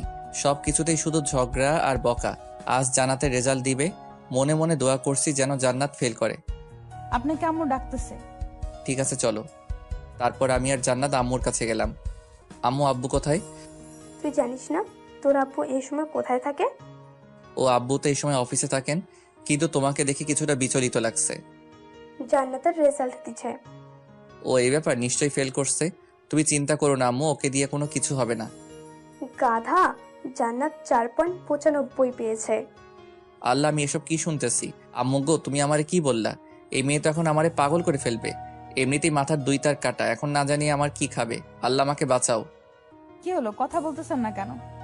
আমি রুমে যাব। তুই অপেক্ষা কর, তোর জন্য পুরস্কার আছে। কি পুরস্কার আম্মু? ওই আগের মতো 10 বার। না আম্মু, এটা হয় না, প্লিজ আমাকে মাফ করে দাও। প্রমিস, আর কখনো এমন দোয়া বা কথা বলবো না। যেটা করতে বলছিস সেটা কর। কিন্তু? কোনো কিন্তু না, তাড়াতাড়ি। কি আর করা, বউয়ের সামনে আমার ইজ্জত খেয়ে দিচ্ছে। আর 10 বার মানে হলো কান ধরে 10 বার উঠবস করা। এটা আসলে ছোটবেলার থেকে শাস্তি পেয়ে আসছি, কিন্তু আজ বউয়ের সামনে। আল্লাহ এই দুজনের বিচার করো। তোমার নাদান বান্দাটারে একা পেয়ে অত্যাচার করছে। শাস্তি শেষ হওয়ার পরে দেখলাম জান্নাত আর আম্মু হাসাহাসি করছে, তাই জান্নাতকে উদ্দেশ্য করে বললাম, তুমি আগে রুমে আসো, তারপর তোমার হাসি বের করছি। বলে রুমে চলে আসলাম। কিছুক্ষণ পর জান্নাত রুমে আসলো, তবে অনেক খুশি হয়ে। জান্নাতকে এমন হাসি খুশি দেখে মন চাইছে ওর নাক ফাটিয়ে দেই। বিছানায় বসে থাকা অবস্থায় জান্নাতকে বললাম, জান্নাত এদিকে আসো। জান্নাত কোনো কিছু না বলে আবার আমার সামনে আসলো। এবার কান ধরো। কি? কি নয় জি। আমি কান ধরতে পারবো না। কি বললে? আমি কান ধরতে পারবো না। এবার ইচ্ছা করে জান্নাতের গলা টিপে ধরলাম। দেখলাম জান্নাত কান্না করছে। পরক্ষণে জান্নাতের গলার দিকে তাকিয়ে দেখলাম কিছুটা লাল হয়ে গেছে, কিন্তু আমি তোকে কষ্ট দিতে চাইনি, আমি তো ওর সাথে শুধু মজা করছিলাম। জান্নাত সোফার উপরে বসে কান্না করছে। এবার নিজেই নিজেকে ধিক্কার দিয়ে বলতে ইচ্ছা করছে, কি করছি আমি? মজা করতে গিয়েও মেয়েটাকে কষ্ট দিলাম। জান্নাত, আমি আসলে তোমাকে কষ্ট দিতে চাইনি, আমি শুধু মজা করতে চাইছিলাম। জান্নাতের সামনে বসে বললাম। জান্নাত প্লিজ কান্না করো না। কি চান আপনি? জান্নাত তুমি এভাবে কথা বলছো কেন? জান্নাত, আমি আর আপনার সাথে থাকতে পারবো না। থাকতে পারবে না মানে? আপনি আমাকে ডিভোর্স দিবেন। কি বলছো তুমি এসব? আমি ঠিকই বলছি। বলে চোখ মুছতে মুছতে রুমের বাইরে চলে গেল। কি হচ্ছে এসব আমার সাথে? এইটুকুতেই জান্নাত রেগে গেল, কিন্তু আমি তো শুধুই মজা করতে চাইছিলাম। না, মাথা কাজ করছে না। বাজারে চলে আসলাম ঘোরাঘুরি করে। রাত 12টার সময় বাসায় গেলাম। কলিং বেল বাজাতেই আম্মু দরজা খুলে দিল, সাথে শুরু করে দিল, এত রাত অব্দি কোথায় ছিলি? আর তোর ফোন বন্ধ কেন? কি হয়েছে? না কিছু না। কি হয়েছে নিলয়, বল আমাকে। আম্মু কিছু হয়নি, এমনি ভালো লাগছে না। আম্মুকে আর কিছু বলার সুযোগ না দিয়ে রুমে চলে আসলাম। এসে দেখি জান্নাত ঘুমিয়ে আছে। কিছুক্ষণ ওর দিকে তাকিয়ে থাকতে থাকতে কখন যে চোখ দিয়ে জল গড়িয়ে পড়ছে বুঝতেই পারিনি। কেমন যেন মাথাটা ধরে আসছে, মনের ভিতরে বিষণ্ণতা ভরপুর করছে। সোফার উপরে বসে পড়লাম। জান্নাতের কথাগুলো এখনো কানে শুনতে পারছিলাম। ডিভোর্স। জান্নাত আমাকে এতটাই ঘৃণা করে যার কারণে আমাকে ডিভোর্স দিয়ে দিবে। হয়তো আমি ওর জন্য নয়, আমি ওর যোগ্যই না, ঠিকই তো। আমি তোকে বাধ্য করেছি আমাকে বিয়ে করতে, এটা তো জোর করে বিয়ে করা বোঝায়। ঠিক আছে, আমি তোমার জীবন থেকে চলে যাব। শুধু তোমার একার জীবন থেকে নয়, সবাইকে ছেড়ে চলে যাব অচিন দেশে, যেখান থেকে চাইলেও কেউ ফিরে আসতে পারবে না। আজকে চোখটাও বাদ মানছে না, সেই কখন থেকে জল পড়েই চলেছে। উঠে দাঁড়িয়ে জান্নাতের মাথার কাছে বসলাম। কেমন নিষ্পাপ চেহারাটা, আর তাকে কিনা আমি কষ্ট দেই। জান্নাতের মাথায় হাত দিয়ে বললাম, জানো জান্নাত, আমি অনেক খারাপ, অনেক পচা, শুধু শুধু তোমাকে কষ্ট দেই। তোমাকে কত কিছু বলতাম, তোমার মাথার তার নাকি কাটা। কথাটা বলেই হেসে দিলাম। আবার বলতে শুরু করলাম, জানো জান্নাত, আমি তোমাকে ছাড়া কখনো থাকতে পারবো না, আর তোমার কথাও ফেলতে পারবো না। জানো, তুমি যখন আমাকে অপমান করতে খুব খারাপ লাগতো, কিন্তু পরক্ষণে যখন মজা করতে তখন সব খারাপ লাগা হারিয়ে গিয়ে ভালোবাসা খুঁজে পেতাম। তোমার কোনো দোষ নেই, সব দোষ আমার। আমি হয়তো তোমার যোগ্য ছিলাম না, হয়তো এখনো না, আর আমার মনে হয় পরবর্তীতেও আমি তোমার যোগ্য হতে পারবো না। এইটুকু বলেই থেমে গেলাম। ভিতরে থেমে কথা বের হচ্ছে না, অনেক কষ্ট লাগছে কথা বলতে, আর পারছি না। জান্নাতের কপালে একটা চুমুকে পাশের রুমে চলে আসলাম, কারণ আমি জানি জান্নাতকে আমি যত দেখব ততই আমি দুর্বল হয়ে পড়ব। মনে মনে ঠিক করলাম 6 মাস পরে আমি জান্নাতকে ডিভোর্স দিয়ে দিব। বিছানায় শরীরটা এলিয়ে দিতেই ঘুমিয়ে পড়লাম। ঘুম ভাঙতেই গেল, চোখ খুলে দেখলাম আম্মু আব্বু আর জান্নাত পাশে দাঁড়িয়ে আছে। জান্নাতের দিকে তাকিয়ে দেখতে পেলাম জান্নাত কান্না করছে। হয়তো গতকালের ঘটনাটা এখনো মনে করে কান্না করছে। আমি কিছু বলতে যাব তার আগে আব্বু বলল, নিলয়, তোমার এমন অবস্থা কি করে হলো? মানে কি হয়েছে আমার? কি হয়েছে মানে? তোর হাতে যে স্যালাইনের সুচ লাগানো, সেটার প্রতি খেয়াল আছে? কি হয়েছে বাবা তোর? প্লিজ আমাদের বল। এতক্ষণ খেয়ালই করিনি আমার হাতে সুচ লাগানো, কিন্তু আমার হঠাৎ এই অবস্থায় আমি নিজে অবাক হচ্ছি। কি হয়েছে আমার? আম্মু, আমার কি হয়েছে? সেটা তো আমরা তোর থেকে শুনতে চাইছি।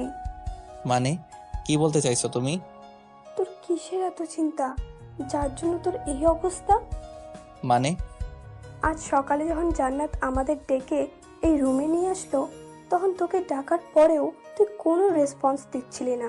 তাই ডক্টরকে ফোন দিয়ে আসতে বলে তোর বাবা। ডক্টর এসে বলল তুই নাকি অতিরিক্ত চিন্তা করছিস, তাই তুই নাকি মানসিকভাবে অসুস্থ। এখন বল তোর কি হয়েছে? আম্মু, আমার কিছু হয়নি, তুমি একদম চিন্তা করো না। আর এখন তোমরা যাও, আমি একটু বিশ্রাম করব। আমার কথা শুনে আব্বু আম্মু চলে গেলেও জান্নাত আমার দিকে করুণ আর্তনাদে তাকিয়ে আছে। জান্নাত, আমি আসলে সরি তোমার সাথে জোর করে বিয়ে করার জন্য, কিন্তু আমি তোমাকে সত্যি অনেক বেশি ভালোবাসি। জান্নাত কিছু না বলেই দৌড়ে রুম ত্যাগ করলো। 2 দিন বাসায় থেকে রেস্ট নিলাম, এখন অনেকটা সুস্থ মনে হচ্ছে। নিচে এসে দেখি আব্বু আর জান্নাত বসে আছে। আমাকে দেখে আব্বু বলল, নিলয়, আমি চাই এখন থেকে তুমি আর জান্নাত একই সাথে ভার্সিটি যাবে। মানে আব্বু? মানে জান্নাতকেও তোমার ভার্সিটিতেই ভর্তি করানো হয়েছে। কিন্তু আব্বু, বিয়ের পরেও? বিয়ে হয়েছে তো কি, তোকে যেটা বলা হয়েছে সেটা করবি, ব্যাস। আমি আর কিছু বললাম না। জান্নাত হয়তো নিজেই পড়াশোনা করতে চায়, যেখানে জান্নাতের পুরো ভবিষ্যৎ পড়ে আছে। মনে বলার সাহস পেলেও মুখে বলার সাহস নেই। কেন বলবো আমি? জান্নাত তো আমাকে সহ্যই করতে পারে না, আর সেখানে আমার কিনা কথা তার ভালো লাগবে বলে মনে হয় না। আব্বু আমার সাথে কথা বলে রুমে চলে আসলাম। পরের দিন ভার্সিটি যাওয়ার জন্য রেডি হচ্ছি, এমন সময় জান্নাত হাতে একটা চিরকুট নিয়ে আমার সামনে এসে দাঁড়ালো। কিছু বলবে? জান্নাত কিছু না বলে হাতে থাকা চিরকুটটা দিয়ে বাথরুমে চলে গেল। জান্নাতের ব্যবহার দেখে অনেক অবাক হলাম। কিছু না ভেবে চিরকুটটি পড়ার জন্য খুলে ফেললাম। লেখা ছিল, একটু অপেক্ষা করুন, আমি রেডি হয়ে নিচ্ছি, তারপর একসাথে যাব। কথাগুলো পড়ে হতাশ হয়ে পড়লাম। আমাকে তুমি এতটাই ঘৃণা করো যার জন্য সামান্য কথাটা অবধি বলতে পারলে না? চিরকুটটা হাতে নিয়ে এসব ভাবছি, এমন সময় জান্নাত এলো। ওকে সাথে করে নিচে গেলাম। আব্বু আম্মুর সাথে কথা বলে ভার্সিটির উদ্দেশ্যে রওনা হলাম। বাসা থেকে ভার্সিটির দূরত্ব কম হওয়ায় তাড়াতাড়ি চলে এলাম। তারপর জান্নাতকে তার রুমটা দেখিয়ে বন্ধুদের কাছে এলাম। সবাই মিলে আড্ডা দিচ্ছি, এমন সময় দেখলাম জান্নাত আমাদের দিকে আসছে। একটু শুনবেন? হ্যাঁ বলো। ওই যে দেখছেন কিছু ছেলে দাঁড়িয়ে আছে, কেন, কি হয়েছে? আমাকে দেখে অনেক বাজে বাজে মন্তব্য করছে। জান্নাতের কথা শুনে মাথায় আগুন জ্বলে গেল। সাকিবের হাতে থাকা স্ট্যাম্প নিয়ে দৌড়ে ছেলেগুলোর কাছে এলাম। ওদের সবাইকে উদ্দেশ্য করে বললাম, ওই মেয়েটাকে কে কি বলেছে? সব ছেলে চুপ হয়ে গেল, কারণ তারা সবাই আমাকে চেনে। আমাকে বললে ভুল হবে, আমার রাগকে চেনে। কিন্তু পাশে থাকা একটা ছেলে বলল, আমি বলেছি, আর মেয়েটা যে হট দেখতে। আর কিছু বলার আগে স্ট্যাম্প দিয়ে এলোপাতাড়ি মার শুরু করলাম। মারতে মারতে কখন মাথা ফেটে গেছে বুঝতেই পারিনি। জয়, সাকিব সহ আমাকে থামাতে পারছে না। আমার উদ্দেশ্য একটাই, একেবারে মেরে ফেলবো। এমন সময় কে যেন আমার হাতের স্ট্যাম্প ধরে ফেললো। চেহারা না দেখে দিলাম একটা কষে থাপ্পড়। থাপ্পড়টা দেওয়ার পরে যেন আমার শরীর থেকে জান বের হয়ে যাওয়ার অবস্থা, কারণ সেখানে আর কেউ না, জান্নাত ছিল। থাপ্পড় এতটাই জোরে দিছি যার জন্য জান্নাত সেন্সলেস হয়ে গেছে। আশেপাশে তাকিয়ে দেখলাম ভিড় জমে গেছে। জয়, সাকিব, রাহুলকে বললাম, তোরা এই জানোয়ারটাকে দেখ, আমি জান্নাতকে নিয়ে হসপিটালে যাচ্ছি। জান্নাতকে জরুরি বিভাগ থেকে ট্রিটমেন্ট করে নিয়ে বাসায় এলাম। এরই মাঝে 2 দিন আর স্কুলে যাইনি। আজ সকালে রাহুল ফোন দিয়ে ভার্সিটি আসতে বলল, আর আমারও বাসায় থাকতে ভালো লাগছিল না, তাই ভার্সিটি যাওয়ার জন্য রেডি হচ্ছিলাম। এমন সময় জান্নাত এলো। কিছু বলবে? বলো, কি বলবে? আবার মারবেন না তো?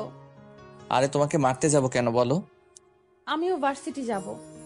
কিছুক্ষণ চুপ থাকার পর জান্নাতকে রেডি হতে বললাম। নিচে বসে আম্মুর সাথে কথা বলছি, তখন জান্নাত রেডি হয়ে নিচে এলো। তারপর আম্মুকে বলে আমি আর জান্নাত বের হলাম। একটা কথা বলি? বলো। চলো না রিক্সা করে যাই। তোমার দরকার হলে যাও, আমি যেতে পারবো না। কেন পারবেন না? যেতে পারবো না, ব্যাস। এত কথা বলো কেন?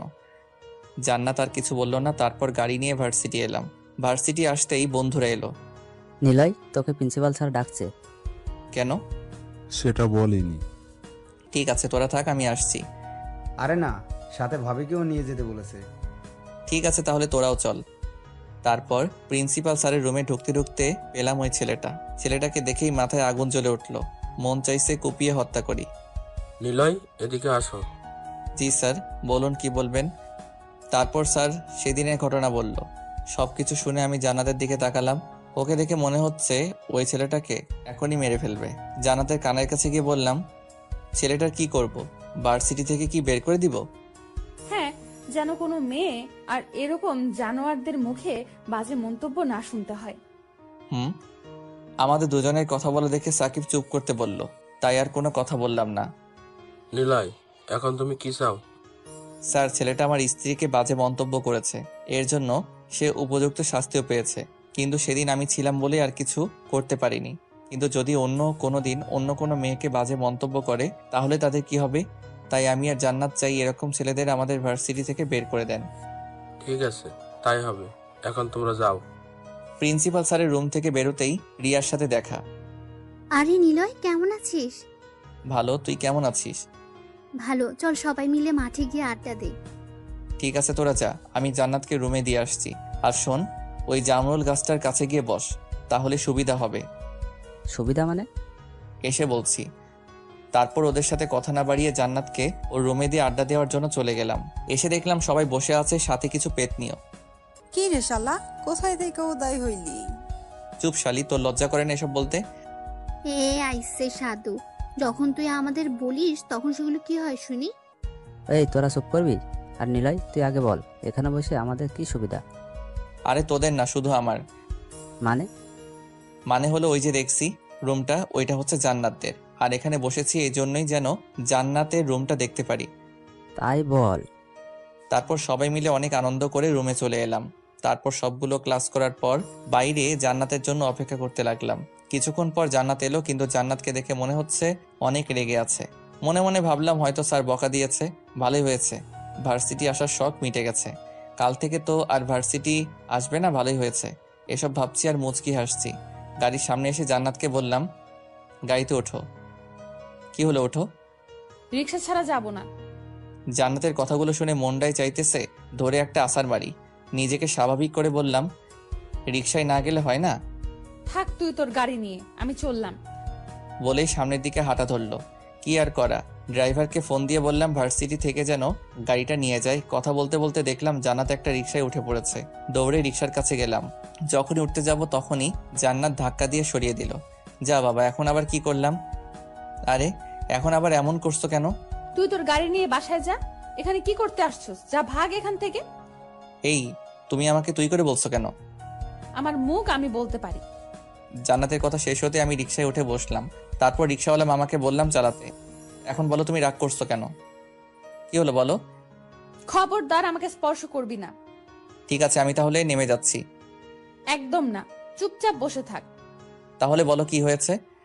আমার দিকে জান্নাত কিছুক্ষণ তাকিয়ে থাকার পর কান্না করে দিল আর বলতে লাগলো, তুই এমন কেন? হ্যাঁ, কি কথা থাকে ওই মেয়ের প্রতি? কই, আমার সাথে তো কখনো অনেকক্ষণ বসে থাকিস না, আমার সাথে তো কখনো হেসে হেসে কথা বলিস না। তাহলে ওই মেয়েদের প্রতি তোর কি এমন কথা থাকে যে এত হাসাহাসি করিস? ও এই কথা। আর আমি তো অন্য কিছু ভেবেছিলাম। কি ভেবেছিলেন? কিছু না। তার আগে তুমি বলো, আমি অন্য মেয়ের সাথে কথা বললে তোমার খারাপ লাগে কেন? আমার মানে? আমার না লাগলে কার লাগবে? তার মানে তুমি? হ্যাঁ, আমি তোকে অনেক ভালোবাসি, সেই বিয়ের পর থেকে, কিন্তু বলিনি।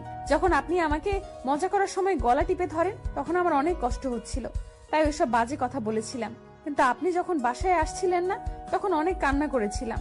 রাতে যখন আপনি বললেন আপনি আমাকে ছেড়ে চলে যাবেন তখন যেন আমার অনেক কান্না করতে ইচ্ছে করছিল, কিন্তু করিনি। সেদিন রাতে এক মুহূর্তের জন্য দু চোখের পাতা এক করতে পারিনি। পরের দিন যখন আপনাকে ডাকার জন্য ওই রুমে যাই তখন দেখি আপনি শুয়ে আছেন। অনেক ডাকার পরেও যখন উঠছিলেন না তখন আমি অনেক ভয় পেয়ে গেছিলাম। সেজন্য আম্মু আব্বুকে ডেকে আনি আর আপনার সাথে কথা বলতে চাইনি, কারণ আপনি হঠাৎ আমাকে মারেন, কারণ আপনার অনেক রাগ। আর যখন ওই ছেলেটাকে মারলেন তখন আপনাকে সব সত্যি বলতে চেয়েছিলাম, কিন্তু আপনি উল্টো আমাকে থাপ্পড় দিয়ে হসপিটালে পাঠানোর ব্যবস্থা করেন। আর শোনেন, আমি এসব ডিভোর্স নিতে পারবো না, কিন্তু আপনি যদি আমাকে মারেন তাহলে আমি একদম আমার আব্বুর বাসায় চলে যাব। জান্নাতের কথা শুনে আমি তো রীতিমতো অবাক। কি বলে মেয়েটা? আমাকে কষ্ট দেওয়ার জন্য এসব করেছে? জান্নাতের কথা শুনে চোখ দিয়ে জল গড়িয়ে পড়লেও মুচকি হেসে জান্নাতকে জড়িয়ে ধরলাম। ঠিক আছে পাগলি, আর কখনো তোমাকে কষ্ট বা মারবো না, শুধু আদর করব। মনে থাকে জানো, আর যদি আপনি কখনো কষ্ট দেন তাহলে তোমার খবর আছে। কিন্তু তুমি আমাকে আপনি না তুমি বললে। দুটোই বলছি, এখন থেকে তুমি বলবো। তারপর জান্নাতের সাথে কথা বলতে বলতে বাসায় চলে এলাম। রিকশায় থেকে নেমে বললাম, জান্নাত আমার কাছে তো টাকা নাই। তো আমি কি করব? আমি কি তোমাকে বলেছিলাম রিকশায় উঠতে বলেছিলাম? আমার টাকা আমি দিব আর তোমার টাকা তুমি দিবা। এই না প্লিজ, তুমি দিয়ে দাও, পরে শোধ করে দিব। প্রমিস? হ্যাঁ গো বউ। তারপর জান্নাত টাকা দিয়ে বাসার ভিতরে চলে এলাম। রাতের খাবার খেয়ে ঘুমাতে যাব এমন সময় জান্নাত এলো। আমাকে দেখে বলল, একটা কথা বলি। হ্যাঁ বলো। কাল কোথাও ঘুরতে বের হলে কেমন হয়? ভালো, তবে এখন আমার কিছু কথা তোমাকে রাখতে হবে, যদি রাখো তাহলে যাব। ঠিক আছে, বলো। জান্নাতকে কাছে আসতে বলে কিস করতে লাগলাম। প্রথমে জান্নাত ছাড়াতে চাইলেও পরে আর বারণ করার চেষ্টা করেনি। দুজনে চলে গেলাম ভালোবাসার এক অচিন সমুদ্রে। তারপর জান্নাতের কপালে একটা ভালোবাসার পরশ এঁকে দিয়ে ঘুমিয়ে পড়লাম। পরের দিন ঘুম থেকে উঠে দেখি জান্নাত এখনো শুয়ে আছে। এই ফাঁকে জান্নাতের মলিন গালটাতে একটা কিস করলাম। আমি গালে হাত দিয়ে বসে আছি। জান্নাত কিছু না বলে আমার কোলে বসে লিপ কিস করতে লাগলো, কিন্তু হঠাৎ করে আমাকে ধাক্কা দিয়ে বিছানায় ফেলে দিয়ে বাথরুমে চলে গেল। কিছুক্ষণ পর জান্নাত ফ্রেশ হয়ে রুমে এলো। যাও ফ্রেশ হয়ে নাও। হ্যাঁ, কিন্তু তুমি চলে গেলে কেন? এত রোম্যান্স ভালো না বাবু, এখন যাও। তারপর আমিও ফ্রেশ হয়ে রুমে আসলাম। বিছানায় রাখা ড্রেসটা পরে নিলাম। ড্রেস পরে নিচে আসলাম, দেখলাম আব্বু আম্মু আর জান্নাত বসে আছে। জান্নাত আব্বু আম্মুর সাথে অনেক হেসে কথা বলছিল। এটা দেখে অনেক রাগ হলো। আমাকে ড্রেস পরতে সাহায্য করলে কি এমন হতো? মনে মনে ঠিক করলাম জান্নাতকে কিভাবে জ্বালানো যায়।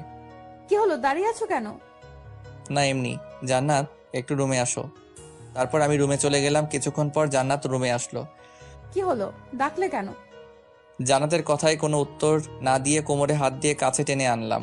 জান্নাত কিছু বলবে তার আগে জান্নাতকে আমার শরীরের আরো কাছে নিলাম। বলা যায় দুজনের শরীর এখন এক শরীরে রূপান্তরিত হয়েছে। আমার এমন কাজ দেখে জান্নাত খুব দ্রুত আরো জোরে জোরে নিঃশ্বাস ফেলতে শুরু করলো। জান্নাতের এমন ভীতু চেহারা দেখতে অনেক মলিন লাগছিল। ঠিক তখন মনে পড়লো জান্নাতকে জ্বালানোর কথা। জান্নাত, তুমি আমাকে কতটুকু ভালোবাসো? অনেক বেশি ভালোবাসি। আমার জন্য কি করতে পারবে? তুমি যা বলবা তাই করব। সত্যি তো? ছেড়ে দিলা কেন? আগে বলো, সব করতে পারবে? গো বাবা, তুমি যা বলবা তাই করব। ঠিক আছে সোনা বউ, এখন 10 বার কান ধরে উঠবস করবে আমার সামনে। কি? তুমি কিন্তু বলেছো আমি যা বলবো তাই করবে। এই না প্লিজ বাবু, আমি এটা করতে পারবো না। স্বামীর কথা না শুনলে যে স্বামীর ক্ষতি হয়। কিন্তু তুমি তো। আমি কি সোনা বলো? আমি কিন্তু কান্না করব। ও বুঝতে পারছি, তুমি তো আমাকে ভালোই বাসো না, আমার কথা কেন শুনবে? কে বললো ভালোবাসি না? ভালোবাসলে তুমি আমার কথা রাখতে। থাক, তোমার কিছু করা লাগবে না, আমি গেলাম। এই না না, তুমি বসো, আমি কান ধরে উঠবস করছি। ওকে সোনা। আমি সোফার উপরে বসতেই জান্নাত কান ধরে উঠবস করতে লাগলো। প্রথম 5 বার ভালো করে করলেও তারপর থেকে ওর উঠা বসায় সমস্যা দেখতে পেলাম। আর তাছাড়াও শাড়ি পরে এ ধরনের কাজ করা অনেকটাই দুর্লভ। মোট 8 বারের মতো হয়েছে। তখন জান্নাতকে থামতে বললাম। তারপর আমার কাছে টেনে বসালাম। প্রথমে বসতে চাইছিল না, পরে জোর করে কোলে বসালাম। বাবু রাগ করছো? না। ঠিক আছে, আর কখন এসব করতে বলবো না। এখন তো একটু হাসো। জানো আমি তোমাকে এটা করাতাম না, কিন্তু তুমি আব্বু আম্মুর সাথে হেসে হেসে কথা বলছিলা, যা দেখে হিংসা হচ্ছিল, তাই এটা। তার মানে তুমি? বলেই আমার বুকে মারতে লাগলো। মেয়েটার হাতে শক্তিও আছে বটে, প্রতিটা মারেই ব্যথা লাগে। জান্নাতকে বুকের সাথে আরো চেপে ধরলাম যেন মারতে না পারে। দেখতে দেখতে আমাদের বিয়ের 6 মাস চলে গেল। এখন আমি আব্বুর বিজনেস দেখাশোনা করি, আর জান্নাত বাসায় আম্মুর কাজে সাহায্য করে আর আম্মুর সাথে বসে বসে আড্ডা দেয়। অফিসের কাজ শেষ করার পর ড্রয়ার থেকে একটা কন্ট্যাক্ট পেপার নিয়ে বাসায় এলাম। কলিং বেল বাজাতেই জান্নাত এসে দরজা খুলে দিল, কিন্তু আমি কোনো কথা না বলে রুমে চলে এলাম। জান্নাত আমার এমন ব্যবহার দেখে অনেকটা হতভম্ব আর অবাক হওয়ার কথাটাই স্বাভাবিক, কারণ প্রতিদিন বাসায় এসে জান্নাতের সাথে কথা বলি, সেটাও তার প্রশংসা। রুমে এসে গম্ভীর মুখ নিয়ে বিছানায় বসে পড়লাম। জান্নাত তো আমার পিছু পিছু এলো। অফিসে কি কিছু হয়েছে? না। তাহলে এইভাবে বসে আছো কেন? হাতে থাকা কাগজটা ওর দিকে বাড়িয়ে দিলাম। কি এটা? আমাদের ডিভোর্স পেপার। কথাটা শোনার সাথে সাথে জান্নাতের মাথায় যেন আকাশ ভেঙে পড়ল। হাতে থাকা কাগজটা ফ্লোরে পড়ে গেল। জান্নাতের দিকে তাকিয়ে দেখলাম আমার দিকে করুণ চাহনিতে তাকিয়ে আছে। আমি সাইন করে দিছি, এখন তুমি করলেই হবে। জান্নাত এবার কেঁদে দিল, আর এত জোরে জোরে কান্না শুরু করলো যে নিচ থেকে আম্মু আমাদের রুমে এসে পড়ল। কি হলো মা, কান্না করছিস কেন? আম্মু তোমার ছেলে আমাকে ডিভোর্স দিবে। মানে কি বলছিস এসব? বিশ্বাস না হলে নিলয়ের থেকে শোনো। নিলয়, জান্নাত এসব কি বলছে? আম্মু, জান্নাত একদম মিথ্যা কথা বলছে। আমি মিথ্যা বলছি তাই না? তাহলে এই কাগজটা কিসের? দেখি, আমাকে দেখতে দে। আম্মুর কাগজটা পড়ে হেসে দিল, সাথে আমাকে বলল, গাধা, তোর বুদ্ধি আছে দেখছি। এটা শুনে জান্নাতের চোখ তো লাল বর্ণ ধারণ করলো।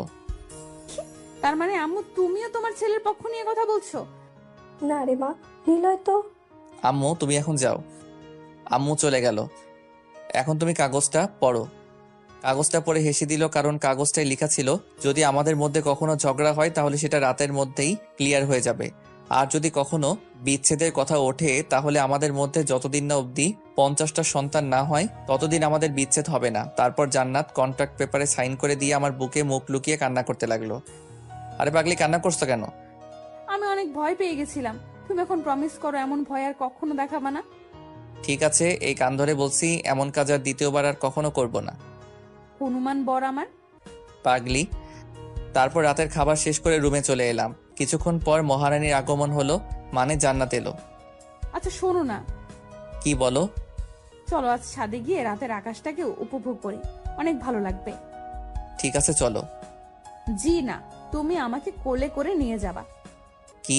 তোমার মতো আটার বস্তাকে কোলে নিয়ে উপরে গেলে আমি একদম উপরে চলে যাব। চুপ গাধাটা, যেটা বলছি সেটা করো। কি আর করা, বউকে কোলে নিয়ে ছাদে উঠতে হলো। ছাদে দোলনা থাকে, দোলনার কাছে গেলাম। আগে জান্নাত দোলনার উপরে বসলো। তুমি আমার কোলে মাথা রেখে শুয়ে পড়ো। না থাক, এত ভালোবাসা দেখাতে হবে না, পুরো মাজাটাই ব্যথা হয়ে গেছে। ঠিক আছে, তাহলে আমি রুমে চলে গেলাম। আরে আরে সোনা বউ, কই যাও? আমি তো শুধু মজা করছিলাম। তুমি বসো আর আমায় আদেশ করো, আর সেগুলো আমি পালন করি, ঠিক আছে? পাগল। আর তুমি আমার পাগলি। হনুমান একটা। তুমি যেসব বলো, তোমার লজ্জা করে না? লজ্জা কিসের? আমার বরকে আমি বলবো, তাতে লজ্জা পাওয়ার কি আছে? দরকার পড়লে আরো কিছু বলবো। তোমার কোনো সমস্যা? না, আমার কি সমস্যা হবে? ঠিক আছে, তাহলে আরো বলছি। ডায়নোসর, কালো বিড়াল, হারামি, গুন্ডা, লুচ্চা, বদমাস। আরো কিছু বলবে তার আগেই জান্নাতের মুখটা বন্ধ করে নিলাম। আপনার আবার ভাইবেন না কিস করছি, হাত দিয়ে মুখ চেপে ধরছি যেন আর না বলতে পারে। জান্নাত কিছুক্ষণ চেষ্টা করার পরেও যখন পেরে উঠছিল না, ঠিক সেই সময় হাতে কামড় দেয়। আউচ! কামড় দিলে কেন? 100 বার দিব। তুমি আমার মুখ চেপে ধরে রাখবে আর তোমাকে কিছু বলবো না? এটা কি হয় সোনা? দেখো তো হাত কি হয়ে গেল। ওলি আমার বাবুটেলি। আচ্ছা কাছে আসো, এখন তোমায় একটু আদর করি। না থাক, আমার আদর লাগবে না। আরে আসো তো আগে। থাক, আপনাদের আর জানতে হবে না। আর তাছাড়া আমার লজ্জা লাগছে।